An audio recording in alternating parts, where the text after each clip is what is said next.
Welcome to Dr. Mary Travel Best's 5 Steps to Solo Travel Guide for women like you who need extra support, one woman at a time traveling. Please share this podcast. I appreciate your feedback and travel questions. In this episode, the FAQ is, one of our Facebook group members asked for locations where she could live for 3 to 9 months in 2025. She wants tips on renting her condo and more. Today's destination is Tel Aviv, Israel. Today's misstep, missing a smooth transfer from one transportation mode to another. And travel advice, carry a pen. So let's go to that FAQ from our Facebook group member who wanted tips on renting her condo. She's open to anywhere. Walkability, airport nearby, public transportation, and pools for swimming are her priorities. Can we help her? So I think yes is the answer. Some great questions. Where could you live? Next, rent the condo and then rent something for yourself abroad. So for living, you could pick the area you'd like based on your tastes. And I would suggest Southeast Asia now because it's reasonably priced and relatively safe, and many English-speaking people live there. So for renting your condo, you got to find the right person, but that could take a lot of time. So be sure you contact your friends first. Who needs space for up to a year? If you could work out an arrangement to be away for that period and make a contract, even if it's a friend, but first tell as many people in advance as possible so they can spread the word. And now, as far as renting abroad, ideally, you could do a house swap. It could be difficult, but you could also be a pet sitter or house sitter. So line up yourself for one of these options now if you can. You might even look into sabbaticalhomes.com. And now today's destination. It's the third part in a 3-part series of Israel. Today, we're going to talk about Tel Aviv. Now, if you come to Tel Aviv, you're likely going to arrive at Ben Gurion Airport, a modern masterpiece. And it's easy to get around Tel Aviv by train, tram, or bus. I stayed in Jerusalem for my first 5 days in Israel and then explored coastal regions. After leaving Jerusalem, I took a detour and I went to Tel Aviv. But first, I went to Jaffa. It's an old city. It took me a train and 2 buses to arrive, and the Tel Aviv Central Bus Station is 7 stories high, and it was a disaster. I've never seen such a confusing place. You need to stand in line and get your bag screened. I asked for directions, and no one had answers. So finally, someone who knew the bus information told me to walk about the building. I did not do that with success, but I finally found the bus stop, not in the building, but on the nearby street about a block and a half away. Enough about that.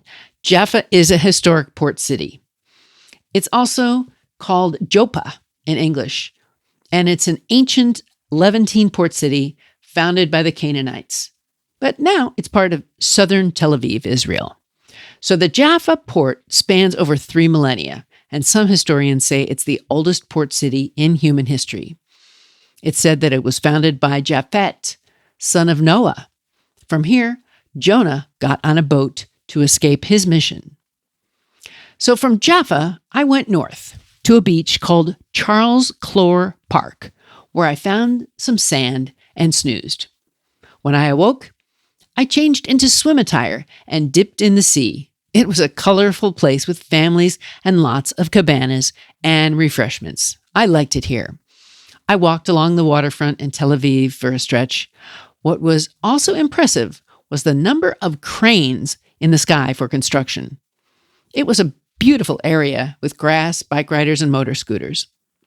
Now, from the center of Tel Aviv, you take the train to the Binamina Givat Ada.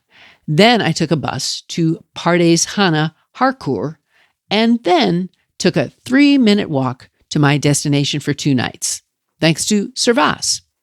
A family hosted me so I could better understand local life in Israel. The family was a mom and her 2 children, ages 6 and 12. They were kind and thoughtful during my stay. I learned a lot about how locals live here day to day. One surprise was the gas station knows your car when you pull in. The credit card is already on file, so you don't need to break it out each time you get gas. The next day, I went to Caesarea, another water national park. Now, Caesarea, also Caesarea Maritima, Caesarea Palestinae, was an ancient and medieval port city in the eastern Mediterranean and later a tiny fishing village. The skies that day were deep blue. The weather was lovely. Walking along the coast, I found a scuba dive shop that got my attention. You can see the show notes for more on underwater gold found here. That would be fun to do on my next trip to Tel Aviv. Another outing in Tel Aviv was a peaceful protest in Pardes Hana that I attended with kids and dogs in front of the town's municipal building. And now today's misstep: missing a smooth transfer from one transportation mode to the other. So taking the train to the bus in Tel Aviv was kind of a pain. I arrived with high expectations but found little support. The train station was step 1, but the nearby central bus station was not easily found. It was many blocks away and not marked for those who travel solo. So ask in advance if you're in a foreign country and don't know the transfers. I later learned this was the second largest bus station in the world and is not liked by many. And now for today's travel advice. Carry a pen. You may have a phone that takes good notes, but a pen can help you jot down notes you don't want on your phone. You may need to write on your hand. You may need to write on someone else's paper or map. A pen can be handy when you travel, so bring one. It's not heavy and handy if you need to sign a document. I want to bring meaning to your travels, so send a question or travel tip. Sign up for my newsletter, and let's connect on social media. Social media is one way that you can support this podcast. Another is through a review. Find the 5 Steps to Solo Travel. It's a series. What's on your travel bucket list? Tell the doctor and her team of women who travel the world seeking the very best. Dr. Travel Best, that is.